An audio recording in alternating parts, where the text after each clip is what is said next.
Di tepi hutan Mentaok, udara basah oleh kabut pagi, seorang anak muda bernama Mas Karebet duduk termenung. Ia dikenal sebagai Raden Jaka Tingkir, anak angkat Ki Ageng Pengging yang gugur melawan Demak. Masa kecilnya keras, kehilangan ayah sejak dini, terpaksa berpindah-pindah, belajar mengendalikan dendam agar tak menguasai hatinya. Para tetua desa melihatnya sebagai pemuda berbakat, namun juga berwatak panas dan penuh keberanian. Sejak remaja, ia berlatih pencak, mendalami ilmu kanuragan, sekaligus mengaji di pesantren, mencari keseimbangan antara kekuatan ragawi dan kebijaksanaan batin. Suatu malam, saat angin mengoyak dedaunan, Karebet melihat cahaya kecil di langit seperti lentera jatuh ke bumi. Dalam mimpinya, sosok ayahnya Ki Ageng Pengging berkata, "Kelak kau bukan hanya ksatria, tapi pemimpin." Namun jalan menuju ke sana tidak mudah. Desa-desa di Jawa Tengah waktu itu berada dalam bayang kekuasaan Kesultanan Demak, dan intrik istana seringkali memakan korban. Pemuda ini mengerti, jika ingin mengubah nasib, ia harus masuk ke lingkaran kekuasaan, bukan melawan dari luar seperti ayahnya. Untuk menguji dirinya, Karebet berjalan jauh ke tepi Bengawan Solo. Di situ ia mendengar kabar Demak mencari prajurit tangguh. Ia membawa keris warisan keluarga dan tekad baja. Di perjalanan, ia membantu kafilah dagang yang diserang perampok, tindakannya membuat namanya mulai dikenal. Orang-orang menyebutnya bukan sekadar jagoan kampung, melainkan calon pemimpin dengan aura wibawa alami. Tapi setiap langkah maju selalu dibayangi masa lalu, stigma anak pemberontak, dan tatapan curiga pejabat Demak. Pada satu kesempatan, Karebet menghadap Sunan Kalijaga. Sang wali bijak itu menguji kesabaran dan kerendahan hatinya. Sunan berkata, pemimpin sejati bukan yang menaklukkan musuh dengan pedang, tetapi yang menundukkan hawa nafsunya sendiri. Nasihat itu membekas. Karebet berjanji akan menahan diri, meski darah muda mendesak untuk melawan setiap penghinaan. Inilah awal perubahan dari pemuda keras kepala menjadi pribadi yang belajar bersiasat, bukan hanya bersilat. Ketika Demak membuka rekrutmen prajurit elit, Karebet tampil dengan percaya diri. Dengan sekali tebas, ia melumpuhkan banteng liar dalam ujian kekuatan, dengan sekali loncat, ia melewati pagar bambu yang dianggap mustahil. Para penguji terkesima, namun di balik kekaguman itu, beberapa bangsawan Demak iri, siapa pemuda dari pinggiran yang begitu mencuri perhatian ini. Benih-benih intrik mulai tumbuh, tanpa Karebet sadari, seiring langkahnya memasuki istana Demak yang penuh jebakan politik. Sebagai prajurit Demak, Karebet dikenal disiplin dan berani. Namun bukan itu saja, ia cerdik membaca situasi, cepat meraih simpati sesama prajurit. Dalam satu operasi menumpas pemberontakan kecil di perbatasan, ia memimpin pasukan muda melawan gerombolan bersenjata tanpa banyak korban. Ia menunjukkan bahwa kemenangan bukan hanya soal kekuatan, tapi juga kecerdikan menata strategi dan hati. Kisah heroiknya terdengar sampai telinga Sultan Trenggana. Karebet dipanggil ke istana dan diangkat menjadi pengawal dekat, jabatan terhormat yang jarang diberikan kepada orang luar kerabat. Namun jabatan ini justru membuat iri para bangsawan. Beberapa berbisik, anak Pengging ini terlalu cepat naik daun, jangan-jangan ia hendak menguasai istana. Fitnah dan prasangka menyebar, namun Karebet memilih diam, mengingat pesan Sunan Kalijaga, jangan terseret amarah. Suatu hari, saat menjaga perjalanan Sultan, perahu kerajaan hendak menyeberangi Bengawan. Arus deras menyeret kapal pengiring, banyak prajurit terlempar. Karebet terjun tanpa ragu, menyelamatkan nyawa rekan-rekannya, bahkan berhasil menuntun kapal utama ke tepian yang aman. Keberaniannya membuat Sultan semakin percaya. Tetapi di sisi lain, para lawan politik semakin gusar, mengapa seorang pemuda desa mendapat kepercayaan lebih dari bangsawan berdarah biru. Kepercayaan Sultan Trenggana mencapai puncak ketika Karebet diutus memimpin pasukan kecil mengawal perdagangan Demak ke daerah pedalaman. Dalam misi itu, ia bertemu banyak tokoh lokal, mengikat persahabatan, dan memahami denyut kehidupan rakyat. Ia belajar, kekuasaan tanpa cinta rakyat akan rapuh. Pemuda ini mulai berpikir jauh melampaui pangkat prajurit, ia membayangkan tatanan kerajaan yang adil bagi rakyat kecil, bukan hanya menguntungkan elit istana. Namun di balik prestasinya, tragedi menunggu. Sultan Trenggana wafat saat ekspedisi militer ke Panarukan. Perebutan kekuasaan pun pecah di Demak. Karebet, yang setia, justru terjepit di antara faksi-faksi istana yang saling menjatuhkan. Intrik darah dan air mata mulai mewarnai perjalanan hidupnya, menuntunnya ke jalan yang tak pernah ia duga, mendirikan kekuasaan baru, Kesultanan Pajang. Pasca wafatnya Sultan Trenggana, Demak dilanda konflik internal. Arya Penangsang dari Jipang memproklamirkan diri sebagai penerus, namun ditentang Pangeran Prawoto dan adipati-adipati lain. Dalam kekacauan itu, Karebet, kini disebut Raden Jaka Tingkir, memainkan peran penentu. Dengan dukungan para bangsawan moderat dan restu para wali, ia berhasil mengalahkan Arya Penangsang dalam pertempuran yang dikenang sebagai salah satu duel paling dramatis di tanah Jawa. Pertempuran itu tidak hanya soal pedang dan tombak, tetapi juga siasat batin. Arya Penangsang terkenal sakti dan beringas.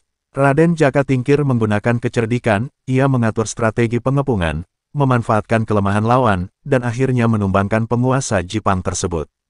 Kemenangan ini membuat namanya harum sekaligus memberinya kekuatan politik luar biasa. Namun kemenangan itu juga berarti akhir bagi kejayaan Demak. Alih-alih mempertahankan Keraton Demak sebagai pusat kekuasaan, Jaka Tingkir memindahkan pusat pemerintahan ke Pajang, daerah pedalaman yang lebih aman dari gangguan jalur laut. Disinilah ia dinobatkan menjadi Sultan Hadiwijaya, Raja pertama Kesultanan Pajang. Gelar Sultan menunjukkan pengaruh Islam yang kuat, sekaligus pengakuan dari para wali dan bangsawan.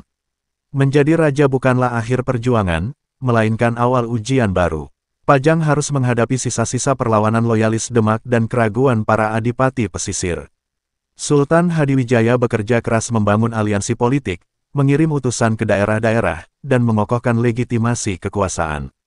Ia memadukan pendekatan militer dan diplomasi, tegas terhadap pemberontak, tetapi bijak kepada mereka yang mau tunduk. Di balik semua itu, Sultan Hadiwijaya tetap pribadi sederhana. Ia sering menyamar sebagai rakyat jelata untuk melihat langsung kehidupan rakyatnya. Konon, ia berjalan malam hari tanpa pengawal, sekadar mendengar keluhan pedagang dan petani. Dari sanalah ia tahu bahwa kerajaan bukan hanya istana megah, tapi juga sawah, ladang, dan pasar yang harus dijaga makmur dan aman.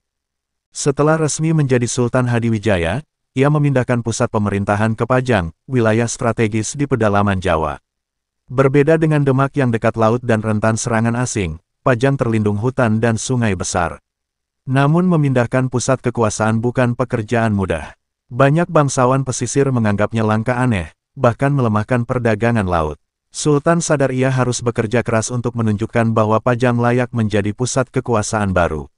Di Pajang, Sultan Hadiwijaya membangun keraton sederhana tapi kuat, bukan hanya simbol kemegahan, melainkan pusat administrasi dan hukum. Para senapati dilatih, logistik diperbaiki, dan pajak diatur agar tidak membebani rakyat. Sultan memilih pendekatan yang membumi, ia sering duduk bersama petani untuk mendengar keluhan mereka, memastikan hasil panen cukup untuk pajak sekaligus kebutuhan rakyat. Nama Sultan Hadiwijaya dikenal bukan sebagai penguasa kejam, tetapi sebagai raja yang turun ke sawah. Namun, keberhasilan awal ini mengundang iri hati. Beberapa adipati pesisir merasa tersisih dan mulai merencanakan pemberontakan diam-diam. Sultan tidak gegabah, ia mengirim mata-mata untuk mengetahui siapa yang setia dan siapa yang berkhianat. Ketika bukti cukup, ia tidak langsung menghukum, tetapi mengundang para adipati untuk jamuan besar di Keraton Pajang, memperlihatkan kekuatan sekaligus keramahan, pesan halus bahwa kesetiaan lebih menguntungkan daripada pemberontakan.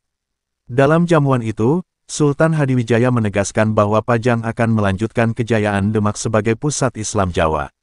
Para wali, termasuk Sunan Kudus dan Sunan Kalijaga, memberikan restu. Kehadiran mereka menenangkan ketegangan politik, karena para bangsawan segan pada pengaruh para wali.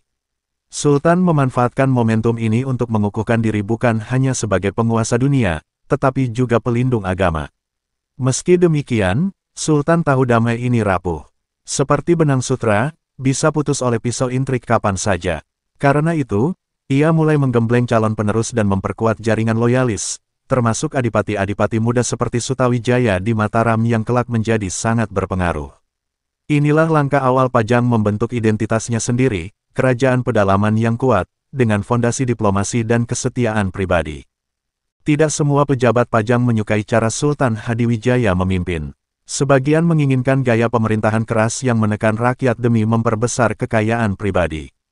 Sultan menolak hal ini dengan tegas. Penolakan itu membuat munculnya kelompok oposisi diam-diam di sekitar istana, yang siap memanfaatkan celah sekecil apapun untuk menjatuhkan sang raja. Sultan Hadiwijaya menyadari, menjadi pemimpin berarti selalu diawasi, bahkan oleh orang terdekat. Ia memilih mengandalkan penasihat bijak dan senapati setia, sambil tetap mengingat pesan gurunya, jangan terjerat amarah. Ketika beberapa adipati ketahuan menerima suap dari pedagang asing, Sultan tidak langsung menghukum mati. Ia justru memanggil mereka dan memberi pilihan, kembali setia atau angkat kaki dari Pajang. Keputusan ini mengejutkan banyak pihak, raja lain mungkin sudah memenggal kepala pengkhianat, tapi Hadiwijaya ingin menunjukkan bahwa kekuasaan bisa dijalankan dengan kebijaksanaan. Namun tidak semua tunduk, beberapa lawan politik memilih melarikan diri dan menghasut daerah lain untuk memberontak. Pajang pun bersiap menghadapi perlawanan terbuka. Sultan memerintahkan pasukannya memperkuat benteng dan jalur logistik. Sekali lagi, ia menunjukkan kecerdikan, alih-alih mengirim pasukan besar untuk menghancurkan pemberontak, ia mengirim utusan untuk membujuk rakyat di daerah itu agar tidak mendukung pemimpin pemberontak. Taktik ini berhasil sebagian. Banyak rakyat menyerahkan senjata tanpa perang, karena Sultan meyakinkan mereka bahwa Pajang bukan musuh, melainkan pelindung. Namun sisa pemberontak yang keras kepala tetap harus dilumpuhkan dengan kekuatan senjata. Dalam pertempuran singkat di pinggiran Bengawan Solo, pasukan Pajang menang telak. Sultan tidak membantai musuh yang menyerah, tetapi memberi ampun. Sikap ini membuat namanya harum, raja bijak yang tidak haus darah. Di balik kemenangan itu, Sultan Hadiwijaya mulai menyadari bahwa musuh terbesarnya bukan pemberontak luar, tetapi intrik dalam keraton sendiri. Beberapa pejabat mengincar tahta, dan mereka tidak segan bekerja sama dengan pihak luar demi ambisi pribadi. Sultan pun semakin hati-hati, memantau siapa kawan sejati, siapa musuh yang tersenyum di depan tapi menikam di belakang. Sultan Hadiwijaya memiliki hubungan khusus dengan daerah Mataram, yang saat itu masih berupa kadipaten kecil di bawah Pajang. Adipati Sutawijaya, anak angkat Ki Ageng Pemanahan, dikenal sangat setia dan lihai dalam memimpin daerahnya. Sultan Hadiwijaya sering mengirim hadiah dan pasukan bantuan untuk mengembangkan Mataram, bahkan memberi otonomi lebih luas daripada kadipaten lain. Ia melihat potensi besar di wilayah subur ini. Namun, kebaikan itu justru ditafsirkan berbeda oleh sebagian bangsawan Pajang. Mereka menganggap Sultan terlalu memanjakan Sutawijaya, dan khawatir Mataram akan tumbuh menjadi ancaman bagi Pajang. Sultan sendiri tidak melihatnya demikian. Baginya, Mataram adalah aset berharga untuk masa depan, asalkan tetap setia. Ia percaya loyalitas pribadi lebih kuat daripada ikatan formal. Sutawijaya dikenal sebagai pemimpin cerdas dan pemberani. Ia membangun Mataram dengan tekun, mengatur irigasi, memperluas lahan pertanian, dan memperkuat pasukan. Sultan Hadiwijaya bangga melihat kemajuan ini, dan sering memuji Sutawijaya di hadapan para pejabat Pajang. Pujian ini justru menambah kecemburuan pihak istana yang iri. Mereka berbisik, jangan-jangan Sultan hendak menyerahkan tahta pada orang luar keraton. Pada suatu kesempatan, Sultan mengundang Sutawijaya ke keraton Pajang. Pertemuan itu penuh keakraban, bahkan Sultan memberi keris pusaka sebagai tanda kepercayaan. Namun di balik senyum hangat, beberapa bangsawan memandangnya sebagai kesalahan politik. Mereka merencanakan cara menjatuhkan Sutawijaya, agar Sultan kehilangan sekutu terkuatnya. Intrik ini lambat laun mengarah pada konflik besar. Sutawijaya, yang awalnya sangat setia, mulai merasa tertekan oleh fitnah dan perlakuan tidak adil dari pejabat Pajang. Sultan Hadiwijaya berusaha menenangkan keadaan, tetapi api kecurigaan sudah terlanjur menyala. Hubungan Pajang Mataram yang semula harmonis mulai retak perlahan. Di usia menua, Sultan Hadiwijaya sering merenung di malam hari. Ia merasakan kerajaan Pajang kokoh di luar, tetapi rapuh di dalam. Para pejabat muda berebut kekuasaan, sementara rakyat tetap menaruh hormat pada Sultan yang adil. Suatu malam, ia bermimpi melihat bintang jatuh ke arah selatan, pertanda bagi orang Jawa bahwa kekuasaan akan berpindah tangan. Mimpi itu membuat Sultan gelisah. Ia mulai mengingat pesan para wali tentang kefanaan kekuasaan. Kerajaan bukan milik manusia selamanya, katanya pada dirinya sendiri. Ia hanya titipan Tuhan, dan bisa diambil kapan saja. Namun sebagai raja, ia tetap wajib mempertahankan stabilitas Pajang, sekalipun takdir telah menulis akhir kisahnya. Sementara itu, konflik dengan Mataram makin memanas. Sutawijaya yang dulu tunduk, kini mulai menunjukkan kemandirian penuh. Ia menolak beberapa perintah istana Pajang yang dianggap merugikan daerahnya. Beberapa kali Sultan memanggilnya untuk berdamai, tetapi Sutawijaya enggan datang, takut dijebak lawan politiknya di keraton. Dalam situasi genting ini, Sultan Hadiwijaya tetap mengedepankan jalan damai. Ia tidak langsung mengirim pasukan besar, tetapi berusaha mengirim surat nasihat. Sayangnya, intrik bangsawan yang ingin perang lebih berkuasa. Mereka mendesak Sultan agar mengirim bala tentara menghukum Mataram. Dengan berat hati, Sultan mengizinkan operasi militer, meskipun batinnya menolak. Pertanda mimpi tentang bintang jatuh seolah menjadi nyata. Saat pasukan Pajang bergerak, Sultan jatuh sakit mendadak. Beberapa sumber menyebut ia diracun oleh lawan politiknya sendiri, yang ingin mempercepat perebutan tahta. Dalam sakitnya, Sultan berpesan agar jangan menumpahkan darah sesama Jawa, tetapi nasihat itu diabaikan. Pajang pun perlahan menuju keruntuhan setelah kepergian rajanya yang bijak. Perintah untuk mengirim pasukan Pajang ke Mataram akhirnya dijalankan, meskipun Sultan Hadiwijaya masih terbaring sakit. Pasukan itu dipimpin senapati yang haus prestasi, bukan diplomat yang memahami jiwa rakyat. Mereka bergerak dengan angkuh, menganggap Mataram hanyalah kadipaten kecil yang mudah ditundukkan. Tapi mereka lupa, Sutawijaya, sang adipati, adalah murid kesayangan Sultan sendiri, cerdas dan tangguh. Di Mataram, rakyat tidak melihat Pajang sebagai pelindung lagi. Fitnah para bangsawan telah merusak citra Sultan di mata mereka. Sutawijaya mempersiapkan pertahanan dengan taktik gerilya, memanfaatkan hutan dan sungai.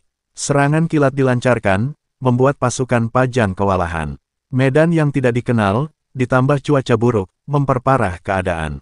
Sementara itu di Pajang, Sultan Hadiwijaya semakin lemah. Ia mendengar kabar pertempuran dengan hati resah. "Aku tidak ingin perang ini," katanya lirih kepada orang kepercayaannya. Ia sadar, jika Pajang menekan Mataram, maka akan melahirkan dendam yang suatu hari menghancurkan kerajaannya sendiri. Namun intrik bangsawan membuat Sultan tak lagi punya kendali penuh atas kebijakan militer. Pertempuran di selatan makin sengit. Pasukan Pajang terpaksa mundur, sementara Sutawijaya makin percaya diri.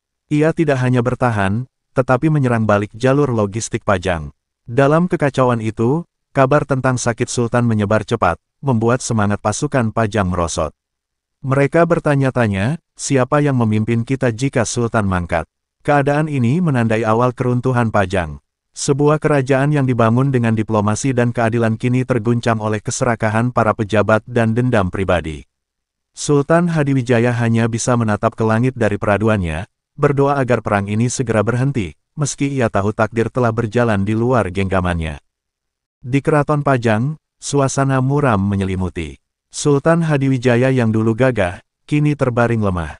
Wajahnya pucat, sorot matanya masih tajam namun dipenuhi kelelahan. Para tabib mencoba berbagai ramuan, tetapi sakitnya tak kunjung sembuh.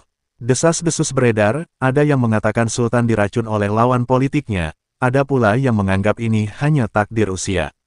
Di malam terakhirnya, Sultan memanggil putra dan kerabat dekat. "Jagalah Pajang," katanya pelan. "Jangan biarkan saudara melawan saudara. Ingat, kerajaan ini bukan milik kita, tetapi titipan Tuhan."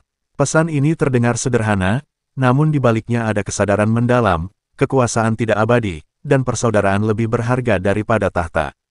Beberapa bangsawan yang hadir pura-pura bersedih, padahal di hati mereka sudah menghitung peluang kekuasaan. Intrik dalam keraton mencapai puncaknya. Ada yang berharap Sultan segera wafat agar perebutan tahta bisa dimulai, ada pula yang takut Mataram akan merebut kekuasaan setelah Sultan tiada. Menjelang fajar, Sultan Hadiwijaya memejamkan mata untuk terakhir kalinya. Keraton Pajang sunyi, hanya suara tangis rakyat jelata yang benar-benar tulus kehilangan pemimpin mereka. Para wali dan ulama mengadakan doa bersama, mengenang seorang raja yang berusaha adil di tengah badai intrik politik. Dengan wafatnya Sultan Hadiwijaya, Pajang kehilangan penopang utamanya. Tahta kosong menjadi rebutan, sementara di selatan, Sutawijaya mengamati situasi dengan hati-hati. Momen inilah yang akan membuka jalan bagi berdirinya Mataram sebagai kekuatan baru di tanah Jawa.